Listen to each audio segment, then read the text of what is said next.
Sampling. इससे पहले अगर हम सैम्पलिंग के चैप्टर को स्टार्ट करें तो we have to discuss assignment जो लास्ट मैंने दी थी, उसके अंदर हमने डिस्कस किया था सैम्पलिंग विद रिप्लेसमेंट। उसके अलावा हमने डिस्कस किया था सैम्पलिंग विदाउट रिप्लेसमेंट। उसके अलावा हमने डिस्कस किया था कि सैम्पलिंग की जरूरत हमें कहाँ कहाँ पेश आती है। तो ये सारी चीजें वी आर ऑलरेडी डिस्कस्ड। लेकिन इन टूडेज लेक्चर हमारे जो कंटेंट है इस लेक्चर के अंदर, तो हम सबसे पहली बात है डिस्कस करेंगे इंट्रोडक्शन। इंट्रोडक्शन के अंदर हम देखेंगे कि सैम्पलिंग की जरूरत क्यों पेश आई। उसके बाद हम डिस्कस करेंगे सैंपल साइज 2 को, और हम इसकी प्रैक्टिकल एग्जांपल लेंगे सैम्पलिंग की विद रिप्लेसमेंट के साथ और विदाउट रिप्लेसमेंट के साथ। आज हम कोशिश करेंगे कि सैंपल साइज 2 को कवर कर लें और सैंपल साइज 3 को कवर कर लें विद रिप्लेसमेंट के साथ। तो अभी आपने कोई क्वेश्चन आंसर नहीं करना, जो आपका प्रॉब्लम है at the end of this lecture हम उसको डिस्कस करेंगे डिटेल के अंदर। अगर आपको कोई मसला आ रहा है चैप्टर को समझने के अंदर या कॉन्सेप्ट को समझने के अंदर, तो अभी आपसे रिक्वेस्ट है कि आप सिर्फ लेक्चर को सुने, लेकिन एट द एंड हम उसको डिस्कस करेंगे डिटेल के अंदर क्वेश्चन आंसर सेशंस के अंदर। तो आपका जो भी क्वेश्चन है फिलहाल वो आप नोट कर लें और अपने माइक को ऑफ कर लें, और जब एट द एंड हम रह जाएगा कोई 5 से 10 मिनट तो हम उसको डिटेल में स्टडी कर लेंगे। ओके, सबसे पहली बात, अगर हम इसको स्टडी करते हैं सैम्पलिंग को, तो we have to discuss the concept of the population. Population क्या होता है? पॉपुलेशन को अगर मैं दूसरे सेंस के अंदर कहूं तो पॉपुलेशन को मैं कह सकता हूं कि यूनिवर्स को भी पॉपुलेशन कहा जाता है। तो अगर मैं स्टैटिस्टिक के अंदर बात करूं तो स्टैटिस्टिक के अंदर हम पॉपुलेशन उस चीज को कहते हैं जब हम किसी चीज का एग्रीगेट लेते हैं सैंपल से। तो इससे पहले अगर हम बात करें पॉपुलेशन की डिटेल के अंदर और सैंपल की डिटेल के अंदर, तो हम एक एग्जांपल को कोट करते हैं इसके अंदर। अगर हमारे पास एक देग हो और देग के अंदर चावल हो और आपसे ये पूछा जाए कि आप ये बताएं कि इसके अंदर देग का टेस्ट कैसा है, तो आप लोग क्या करेंगे? आप पूरे चावल लेके मिक्स करेंगे। मिक्स करने के बाद 1-2 चम्मच लेके देखेंगे टेस्ट चेक करेंगे। तो जो आपके चावल है देग के अंदर, उसको हम कहते हैं ये हमारा क्या है? सैंपल है। और जो देग पूरी है वो पूरी क्या है? पॉपुलेशन है। तो आपने सैंपल की बेस के ऊपर आपने पूरी पॉपुलेशन का डिसीजन कर दिया कि इसका टेस्ट अच्छा है नहीं है, इसके अंदर नमक मिर्च ज्यादा है या कम है। तो सैंपल को टेस्ट करते हुए यू हैव टू डिसाइड कि पॉपुलेशन आपकी कैसी रही। तो इसके अंदर स्टैटिस्टिक के अंदर भी हम यही करते हैं कि हम सैंपल लेते हैं, on the basis of sample हम पूरी एग्रीगेट को डिफाइन कर देते हैं कि पॉपुलेशन हमारी कैसी रही। और population can be defined as including all people or items with the characteristics one wishes to understand. तो पॉपुलेशन की हम बात करते हैं तो इसके अंदर पूरी क्लास इंक्लूड है। अगर आपकी पूरी क्लास बीबीए की 4th सेमेस्टर की है तो वो सारी पॉपुलेशन है, लेकिन आपका जीआर या सीआर उसमें से सैंपल है। तो आपके सैंपल की बेस के ऊपर हम डिसीजन कर देते हैं ऑन इस चीज का, पॉपुलेशन का। उसके बाद सैंपलिंग फ्रेम क्या होता है? जब हम सैंपलिंग फ्रेम को स्टडी करते हैं तो हम कहते हैं कि sampling frame is from potential respondent are drawn. तो जब हम कोई रिस्पोंडेंट को ड्रा करेंगे, हम क्या करेंगे? सैंपलिंग जब फ्रेमवर्क हम बनाएंगे तो उसके अंदर देखेंगे कि इसके अंदर कौन सा हमारे पास रिस्पोंडेंट है और उसको किस तरह लेके जाना है। तो इसके लिए मैंने वो चैप्टर रिलेट किया था आपको विद रिप्लेसमेंट का और विदाउट रिप्लेसमेंट का, कि विद रिप्लेसमेंट सैंपलिंग के अंदर किसे कहते हैं और विदाउट रिप्लेसमेंट किसे कहते हैं। आप अपने क्वेश्चन नोट कर दें अक्सा, मैं आपको एट द एंड इसका जवाब दूंगा। तो उसके अलावा सैंपल किसे कहते हैं? सैंपल एक स्मॉलर पार्ट होता है जो कि पॉपुलेशन से ड्राइव किया जाता है। पॉपुलेशन से हम लेते हैं, जिस तरह मैंने कहा आपकी क्लास है तो क्लास एक पॉपुलेशन है, जितने लोग बैठे हैं 30 है 32 है, वो तमाम लोग 30-32 इज द पार्ट ऑफ। लेकिन अगर हम उनमें से कोई 1-2 लोगों से मैं क्वेश्चन करता हूं तो वो क्या हो गया? आपका सैंपल हो गया। तो 1-2 की बेस के ऊपर मैं ये डिसीजन कर सकता हूं कि ये क्लास किस तरह की है। उसके अलावा हम बात करेंगे सैंपलिंग की। तो सैम्पलिंग के अंदर हम क्या कर रहे होते हैं, the process of learning about population on the basis of sample drawn from it. वही बात कि हम सैंपलिंग भी किस तरीके से करते हैं, सैंपलिंग के अंदर भी हम ये चीज कर रहे होते हैं कि हम सैंपल को ड्रा करते हैं पॉपुलेशन से, तो ऑन द बेसिस ऑफ हम डाटे को कलेक्ट करके डिसीजन कर लेते हैं। तीन प्रोसेस है सैंपलिंग के अंदर, 3 element in process of sampling we can use this. Number 1 हम सिलेक्टिंग करेंगे सैंपल, पॉपुलेशन आ गई 32 क्लास की, उसमें से हमने एक सीआर को निकाला या जीआर को निकाला, तो वो सिलेक्टेड द सैंपल हो गया। नंबर 2 हमने वहां से कलेक्टिंग द इंफॉर्मेशन, मैंने कोई क्विज दिया, असाइनमेंट दिया, तो मैंने इंफॉर्मेशन कलेक्ट कर ली उधर से उस बंदे की। मेकिंग इन्फ्लुएंस अबाउट पॉपुलेशन, तो उसकी बेस के ऊपर मैंने ये बता दिया कि हाँ जी मैंने 30 में से 5 लोगों को सिलेक्ट किया और ऑन दैट बेसिस मुझे ये लगा कि ये लोग काम करने वाले हैं, क्लास के तमाम लोगों के जो बच्चे हैं वो पढ़ने वाले हैं, क्योंकि इन तीनों का ग्रेड ए आ गया है। तो उस सैंपल की बेस के ऊपर मैंने डिसीजन कर लिया। तो स्टैटिस्टिक के अंदर इसका रोल क्या है, क्योंकि स्टैटिस्टिक के अंदर हम वैल्यूज को ऑब्टेन करते हैं, हम प्रॉपर स्टडी करते हैं सैंपल की, और स्टैट ही हमें ये बताता है कि how to drive sample from population. तो इसलिए हम स्टैटिस्टिक के पार्ट को साथ लेके चलेंगे। उसके अलावा हमारे पास एक कॉन्सेप्ट है, जब हम सैंपल से ड्रा करेंगे वैल्यू को तो हम कहेंगे ये स्टैटिस्टिक है, और जब हम पॉपुलेशन से ड्रा करेंगे किसी वैल्यू को वो हम कहेंगे ये क्या है, पैरामीटर है। इसकी आगे डिटेल जब हम क्वेश्चन को सोल्व करेंगे तो हम इसको देखेंगे किस तरह करना। सबसे बड़ी बात, देयर आर 3 और 4 मेन एडवांटेजेस ऑफ सैंपलिंग। सबसे पहली बात ये है कि लेस रिसोर्स, अगर मैं पॉपुलेशन को स्टडी करना चाहूँ या रिसर्च में लेके जाना चाहूँ तो ना मेरे पास इतना टाइम है कि मैं इतनी डिटेल्ड रिसर्च करूँ, और ना मेरे पास इतना पैसा कि मैं हर बंदे के पास जाऊँ और क्वेश्चनएयर जाके फिल कराऊँ, या हर बंदे के पास जाऊँ तो उससे डिटेल इंटरव्यू करूँ और उसकी बेस पर मैं डिसीजन करूँ। तो इसके ऊपर सबसे पहली बात मुझे क्या होगा एडवांटेज सैंपलिंग के अंदर कि लेस रिसोर्सेज, मेरा टाइम भी बच जाएगा और मेरा पैसा भी बच जाएगा। दूसरी बात, वर्कलोड मेरे पास ज्यादा नहीं रहेगा। वो इसलिए नहीं रहेगा कि अगर मैं कोई भी काम करता हूं तो मैं पॉपुलेशन को तो टेस्टिंग ही नहीं कर रहा, अगर मैं 32 लोगों का मैं फैमिली बैकग्राउंड सुनना शुरू करूं, कोई क्या करता है तो उसके लिए मुझे बहुत ज्यादा टाइम चाहिए है, फिर उसके लिए मुझे बहुत ज्यादा पैसे चाहिए। तो उससे बेहतर क्या है, उससे बेहतर मेरे लिए क्या है कि मैं कुछ लोगों को सिलेक्ट करूं और on the basis of that मैं ये डिसीजन कर लूं कि मैंने किस तरह काम करना है। और तीसरी बात, give result with noun accuracy that can be calculated mathematically. उसके बाद जो हमारे पास जो सैंपलिंग के रिजल्ट आते हैं, चाहे वो सैंपल साइज 2 के आए, सैंपल साइज 3 के आए, विद रिप्लेसमेंट के अंदर आए, विदाउट रिप्लेसमेंट के अंदर आए, हम उसको कैलकुलेट कर सकते हैं। हमारे पास कुछ फार्मूलाज गिवन है स्टैट के अंदर, सैंपलिंग के अंदर हम उसे यूज करके विद रिप्लेसमेंट के अंदर भी और विदाउट रिप्लेसमेंट के अंदर भी हम उसके आंसर को कैलकुलेट इजीली कर सकते हैं। तो हमें पॉपुलेशन की टेस्टिंग की जरूरत ही नहीं पड़ेगी, तो हम सैंपल की बेस के ऊपर पॉपुलेशन की टेस्टिंग कर लेंगे। ओके, दो तरह की प्रॉपर्टीज को आज स्टडी करेंगे सैंपलिंग के अंदर। विद रिप्लेसमेंट के अंदर दो तरह की प्रॉपर्टीज होती है। नंबर 1 जो प्रॉपर्टी है वो है, मैंने साथ पे लिखा हुआ पेंसिल से, property number 1 with replacement mu x bar is equal to mu. Mu हम कहते हैं मीन को, आप अरिथमेटिक मीन अक्सर सोल्व करते हैं समेशन एक्स ओवर एन के जरिए, तो हम उसको कहते हैं, जब हम बात करते हैं सैंपलिंग की तो म्यू को हम कहा जाता है कि ये म्यू जो है वो क्या है, मीन है। और सब म्यू एक्स बार कैसे फाइंड करेंगे इसकी डिटेल आ गया। तो प्रॉपर्टी नंबर 1 जो हाईलाइटेड है वो है mu x bar is equal to mu. और जो प्रॉपर्टी नंबर 2 है जो हाईलाइटेड है वो है standard deviation of X bar का square is equal to standard deviation का स्क्वायर ओवर एन। तो इसको भी हम प्रॉपर्टीज, हमें जब भी क्वेश्चन आएगा सैंपलिंग का तो हमें दो प्रॉपर्टीज को प्रूव करना पड़ेगा। पहली property mu x bar is equal to mu, और दूसरी प्रॉपर्टी हम जो प्रूव करेंगे वो करेंगे standard deviation of X bar का square is equal to standard deviation का स्क्वायर ओवर एन। ये हम विद रिप्लेसमेंट, विदाउट रिप्लेसमेंट के अंदर जाएंगे तो थोड़ा सा डिफरेंट हो जाएंगे फार्मूला सेकंड वाला। तो फिलहाल हम ये विद रिप्लेसमेंट के अंदर प्रूव करेंगे। मैं अगली स्लाइड पे चलता हूँ इसको। ये देखेंगे क्वेश्चन हमारे पास ऐसे आएगा, एग्जांपल नंबर 1 इसका है, कैसे आएगा, a population consist of the 4 number. कहता है पॉपुलेशन हमारे पास कितने नंबर पर कंसिस्ट करती है, 4 नंबर पर कंसिस्ट करती है। वो नंबर कौन से हैं, 2, 4, 6 एंड 10। अच्छा, हो गई 4 नंबर पे हमारी पॉपुलेशन आ गई। Draw all possible samples of size 2। आप तमाम पॉसिबल सैंपल बना दें किसके, साइज 2 के, विद रिप्लेसमेंट के अंदर, और विदाउट का भी हम टॉपिक को टच नहीं में कर रहा, सिर्फ विद रिप्लेसमेंट के अंदर। अच्छा जी, कर लिया। obtain the sampling distribution of the mean in both cases, compare the mean and variance of these sampling distribution with the mean and variance of the population.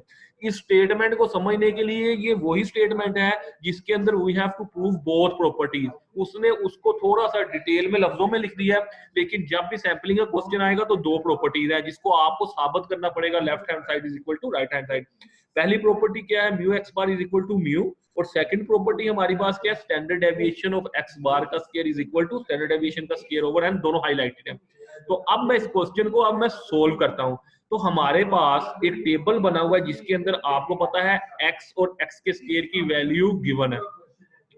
हमें अब पहले आपने क्वेश्चन देखना है कि हमें क्वेश्चन दिया क्या गया। क्वेश्चन दिया गया population consist of the 4 number. अच्छा वो 4 नंबर क्या थे, 2, 4, 6 और 10। मैंने वो नंबर को किसमें लिख दिया, x पे, उसी तरह उठा के कॉपी पेस्ट कर दिया। 2, 4, 6, 10 population consist of the 4 number. वो 4 नंबर को मैंने कंसीडर किया ये x है, तो x को मैंने लिख दिया 2, 4, 6, 10 और इसका कर दिया टोटल। जब हम टोटल करते तो हम उसको कहते हैं समीशन स्टैटिस्टिक के अंदर कि ये हमारा टोटल है, तो इसका टोटल आ गया 22। जो ये चीज दी गई है इसका ही मैंने क्या ले लिया, स्क्वायर ले लिया। स्क्वायर कैसे लिया, 2 का स्क्वायर लिया तो 4 आ गया, 4 का लिया तो 16 आ गया, 6 का लिया तो 36 आ गया, 10 का लिया तो 100 आ गया। तो एट द एंड इसको भी मैंने कैलकुलेट कर लिया। तो what's the answer, summation x का स्क्वायर 156 आ गया। तो समीशन मीन सम, किसका सम, 4 का, 16 का, 36 का और 100 का। जब मैं इन चारों को जमा कर दूंगा तो मेरे पास जवाब क्या आ जाएगा, 156। तो पहली बात, मुझे एक मिल गया x और का जवाब और दूसरा मिल गया x का स्क्वायर का जवाब।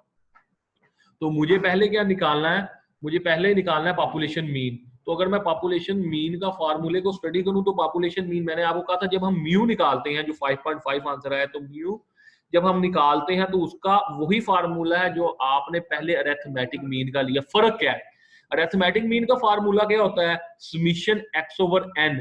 यहाँ छोटा n गलती से लिखा हुआ है, ये छोटा n नहीं है, ये बड़ा n है, क्योंकि हम पॉपुलेशन का मीन निकाल रहे हैं। तो आप इसको अपने पास ठीक कर लीजिएगा, summation x over n small नहीं है, बिग n है ये।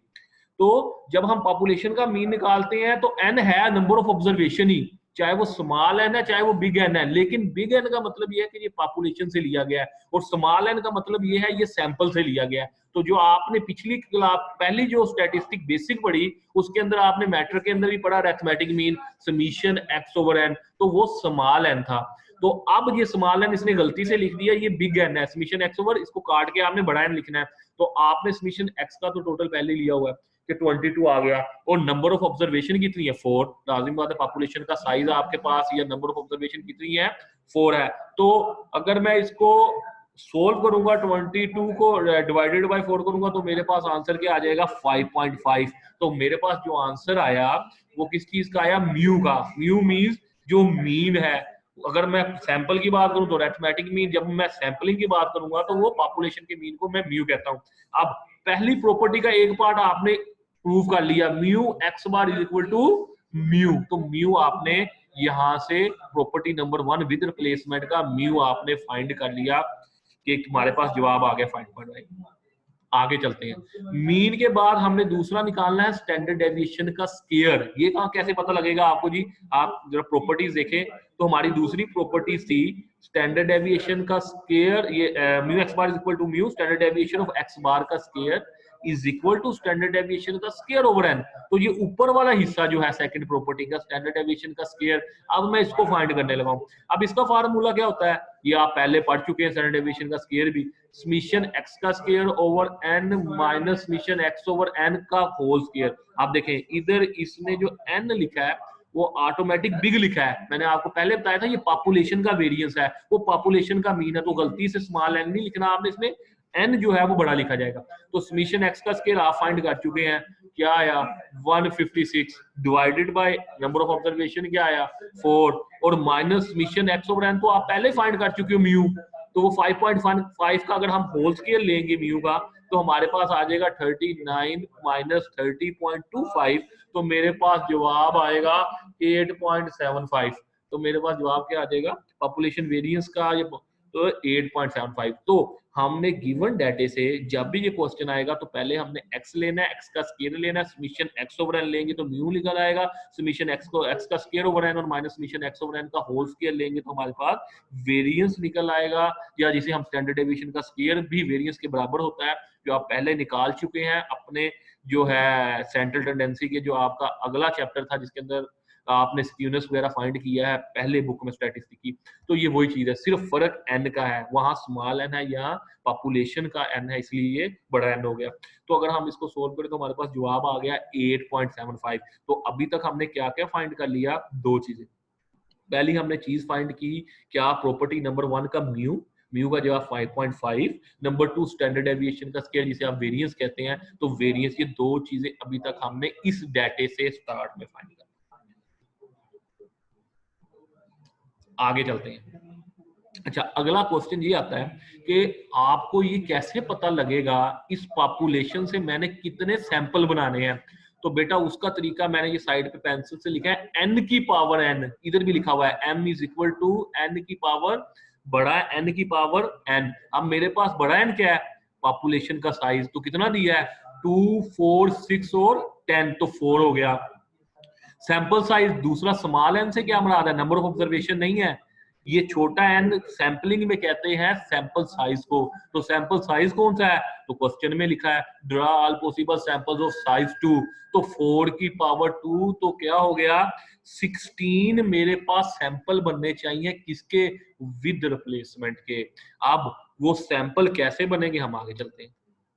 अच्छा जी, आपकी बुक के अंदर जो सैंपल बने हैं वो इस मेथड के तहत बने हैं। मेरे पास जो मैंने साइड पे बनाए हैं वो एक इजी वे है जिससे मिस नहीं हो सकता आपका सैंपल। कैसे, हमारे पास डाटा था क्या 2, 4, 6, 10, तो एक साइड पे ऊपर भी मैंने लिख दिया 2, 4, 6, 10 और दूसरी साइड पे पेंसिल से लिख दिया 2, 4, 6, 10 और आपस में क्या कर दिया, उसको क्या कर दिया मैंने, एक लाइनें लगा दी, एक साइड पे लिख दिया, लेफ्ट पे एक अबव लिख दिया। तो अब पहला सैंपल देखें, पहला 2 ये वाला और एक ऊपर वाला 2, तो 2, 2 जो पेंसिल से लिखा हुआ है आप वो देखें, जो मैंने खुद लिखा है वो छोड़ दें जो उसने सोल्व किया। तो पहला 2 लेफ्ट वाला और एक ऊपर वाला, तो 2, 2, फिर 2, 4, फिर 2, 6, फिर 2, 10, तो ये 4 सैंपल तो 2 के साथ बन गए। अब 4 के साथ बनाते हैं, 4, 2 पहला सैंपल, 4, 4, 4, 6 और 4, 10, तो 4 सैंपल किसके साथ बन गए, 4 के साथ। फिर 6, 2, 6, 4, 6, 6, 6, 10, तो 6 के साथ कितने बन गए, 4 सैंपल। फिर 10, 2, 10, 4, 10, 6, 10, 10, तो जब आप ये डायग्राम बना लेंगे तो आपके लिए सैंपल बनाना आसान हो जाएगा, गलती की गुंजाइश नहीं। उधर उसने बनाए हैं 2, 2, 2, 4, 2, 6 उसी तरह बनाए हैं, लेकिन उसने डायरेक्ट बनाए हैं तो यहाँ गलती की गुंजाइश के चांसेस है। लेकिन जो मैंने आपको तरीका बताया कि आप एक दफा ऊपर लिख दें 2, 4, 6, 10 और एक दफा नीचे लिख दें 2, 4, 6, 10, तो दो दो का सैंपल में आता है। क्यों, हमारा क्वेश्चन में था फाइंड द सैंपल साइज 2, तो 2 के सैंपल के साथ आपने बना दिया पहला 2, 2, फिर 2, 4, 2, 6, 2, 10, फिर 4, 2, 4, 4, 4, 6, 4, 10, फिर 6, 2, 6, 4, 6, 6, 6, 10 और फिर 10, 2, 10, 4, 10, 6 और 10, 10, तो मेरे पास ये सारे सैंपल बन गए। तो जब आपके पास ये सारे सैंपल बन जाएंगे तो आपने काउंट करने हैं, तो गिने टोटल कितने हैं, 1, 2, 2, फिर 2, 4, फिर 2, 6, फिर 2, 10, 4 ये, 4 4 के साथ, 4 6 के साथ, 4 10 के साथ। तो how many samples you obtain, 16 samples. अब मैं पीछे चलता हूँ स्लाइड में, देखें यही मैंने लिखा था, number of all possible samples किस तरह फाइंड करना है, n की पावर n। तो 4 मेरे पास डाटा था पॉपुलेशन का, तो सैंपल साइज 2 था, तो 4 को 2 के साथ मल्टीप्लाई करूंगा तो कितना आ जाएगा 16। तो मेरे सैंपल्स कितने बन गए, 16 ही बन गए मेरे पास। अब मैंने इन सैंपल का अरिथमेटिक मीन लेना है, तो अरिथमेटिक मीन लेने का क्या तरीका होता है, समीशन x ओवर n, ये आप पहले फाइंड कर चुके। तो 2 + 2 क्या हो गया 4, तो 4 को अगर मैं डिवाइड करूंगा 2 पे तो क्या जवाब आ गया 2, तो लिखा हुआ है the mean of the samples are given below, 2 आ गया। फिर 4 + 2 लूंगा तो क्या हो जाएगा 6, 6 को 2 पे डिवाइड करूंगा तो क्या हो जाएगा 3। तो ये सारे मैंने अरिथमेटिक मीन लेने हैं, मीन लेना है सैंपल्स का। तो पहले सैंपल्स बना लिए, सैंपल्स के बाद इन तमाम सैंपल्स का मैंने बारी बारी क्या करना है, मीन लेना है। अगर ये सैंपल साइज 2 है तो 2 पे डिवाइड होगा, अगर सैंपल साइज अगर 3 होगा तो उसका 3 पे डिवाइड किया जाएगा। तो इन सब का मैंने ले लिया अरिथमेटिक मीन। तो अरिथमेटिक मीन के बाद मैंने नीचे बनाना है टेबल। तो टेबल किस तरह मैं बनाऊंगा, सबसे पहली बात मीन, मीन सबसे छोटी वैल्यू कौन सी है 2, सबसे छोटा मीन कौन सा है आपके पास 2 का, और सबसे बड़ा कौन सा है 10 + 10 को 2 पे डिवाइड करेंगे तो आखिरी मीन सबसे बड़ा आएगा, वो क्या है 10 का। तो 2 से लेकर 10 तक मीन लिख लें तरतीब से जिस तरह इस टेबल पे लिखा हुआ है। तो 2 3 4 5 6 7 8 9 है नहीं तो 10। जो चीज ना हो वो स्किप कर दें, जो चीज अवेलेबल है वो आपने नोट कर लेनी है। अच्छा, अब आप टैली मार्क तो बनाते रहे हैं, टैली मार्क आप लगाते हैं, मींस क्या मतलब टैली बनाने का, टैली का मतलब कि 2 कितनी दफा आया तो 2 एक दफा है तो आपने एक निशान लगा दिया, 3 कितनी दफा आया तो 2 दफा है तो 2 निशान लगा दिए, 4 कितनी दफा है 3 दफा है तो 3 लगा दिए। तो ये टैली आप मार्क लगाते जाएंगे, ये आप पिछली किताबों के अंदर पढ़ चुके हैं जब बेसिक स्टैटिस्टिक्स पढ़ी। अच्छा, टैली मार्क से हम क्या चीज बनाते हैं, फ्रीक्वेंसी। फ्रीक्वेंसी मीन एक आया तो एक फ्रीक्वेंसी, 2 आया तो 2 की फ्रीक्वेंसी, 3 आया तो 3, 4 आया तो फिर 2, फिर 3, फिर 2, फिर 2 और फिर 1। इन सब को सम करके फ्रीक्वेंसी को देखें, 2 + 1 3, 3 और 3 6 7 8 और ये टोटल बन गया 16। तो ये अगर आप गलत कर रहे होंगे टैली शीट को तो ये फ्रीक्वेंसी 16 के बराबर कभी भी नहीं आएगी। तो अब आप जब इसको जमा कर लेंगे तो ये किसके बराबर आ जाएगी, 16 के बराबर आ जाएगी। अच्छा, अब चौथा कॉलम है प्रोबेबिलिटी का। प्रोबेबिलिटी क्या कहती है, प्रोबेबिलिटी ये कहती है कि इसका जवाब हमेशा आपने क्या करना है, फ्रीक्वेंसी को टोटल पे डिवाइड कर देना है। हमारे पास टोटल कितने बने थे सैंपल 16, तो मैंने फ्रीक्वेंसी को किस पे डिवाइड करना शुरू कर दिया 16 पे। 1 divided by 16, 2 divided by 16, 3 divided by 16, 4 divided, फिर 2 डिवाइडेड बाय 3 16, फिर 3 डिवाइडेड बाय 16। तो ये सबको मैंने किस पर डिवाइड कर दिया, इसको 16 के ऊपर मैंने इसको डिवाइड कर दिया सबको, डाटे को। ठीक होगी यहाँ तक बात। अच्छा, अगर आप साथ एक टेबल बना हुआ है, वो इसी टेबल को ड्राइव किया गया कैसे, आपका पहला कॉलम था मीन, तो आपने मीन ले लिया, और आखिरी कॉलम था प्रोबेबिलिटी, आपने वो प्रोबेबिलिटी ले ली। ये दो चीजों की अब हमें जरूरत नहीं है, टैली मार्क की या फ्रीक्वेंसी की, तो आप इसको काट भी सकते हो। और ये भी पॉसिबिलिटी है कि आप इसको ऐसे टेबल को रहने दें, वो ना बनाए, अलहदा वाला ये दो टेबल बना हुआ है एक्स बार और पी ओ एक्स बार, इसको ना भी बनाए क्योंकि ये हमारी रिक्वायरमेंट इसके साथ पूरी हो गई है। एक्स बार भी हमने फाइंड कर लिया और पी ओ एक्स बार। यहाँ तक हमने क्या कैलकुलेट कर लिया, जो सैंपल बनाया हमने 16 का, उससे हमने टैली मार्क बनाए, टैली मार्क से हमने फ्रीक्वेंसी बनाई, फ्रीक्वेंसी से हमने प्रोबेबिलिटी को कैलकुलेट कर लिया। अब हम इसको नीचे देखते हैं आगे डाटा के अंदर। अच्छा, तो पहला तो फिर दोबारा हमारे पास जो कॉलम है the calculation for the mean, क्योंकि अब हमने फार्मूला पुट करना है ताकि हम इस क्वेश्चन को वाइंड अप करें। तो पहला हमारे पास क्या था, मीन था, तो मीन देखिए उसी तरतीब से आ गया 2 3 4 5 6 7 8 10 जो आपने पहले निकाला है। अच्छा, अब प्रोबेबिलिटी ऑफ एक्स आपने निकाली थी, वो आपने इसको वैसे ही काउंट कर लिया 1/16 2/16। और हमेशा याद रखिएगा प्रोबेबिलिटी किसी भी चीज की एक से ज्यादा नहीं होती, मीन परसेंटेज किसी भी चीज की 100% से ज्यादा नहीं होती। तो इसका जवाब हमेशा 1 ही आएगा क्योंकि 100 से ऊपर ये जा नहीं सकती। तो 1 डिवाइडेड बाय 16 2 3 2 3 2 2 1, तो 16 divided by 16 is equal to 1। तो जब ये 1 आ गया इसका मतलब है ये हमारा जवाब यहाँ तक बिल्कुल ठीक है। अच्छा, इससे अगला कॉलम मेरा बनेगा प्रोबेबिलिटी के साथ आपने मीन को मल्टीप्लाई करना है। कैसे, नीचे वाला टोटल सेम हमेशा रहेगा सैंपलिंग के किसी क्वेश्चन में भी। अब आपने मल्टीप्लाई कैसे किया है, मीन क्या था 2 और प्रोबेबिलिटी क्या आई थी 1, 2 मल्टीप्लाई बाय 1, 2 1s आर 2 डिवाइडेड बाय 16। मीन क्या है 3 मल्टीप्लाई बाय प्रोबेबिलिटी क्या आई 2, 3 मल्टीप्लाई बाय 2 6 डिवाइडेड बाय 16। इसी तरह 12 डिवाइडेड बाय 16। तो आपने क्या करना, you have to multiply by mean with probability, इसको अपने आपस में मल्टीप्लाई करते जाना है। तो आप एट दी एंड इसको जमा कर लेना है। तो 88 डिवाइडेड बाय 16 हमारे पास एक जवाब आ गया।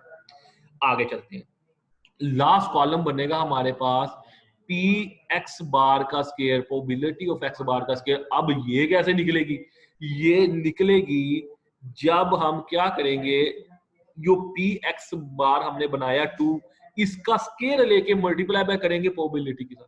देखिए 2 का स्केयर क्या हमारे पास आया 4, 4 को मल्टीप्लाई बाय किया, प्रोबेबिलिटी क्या थी 1, 4 1s आर 4 डिवाइडेड बाय 16।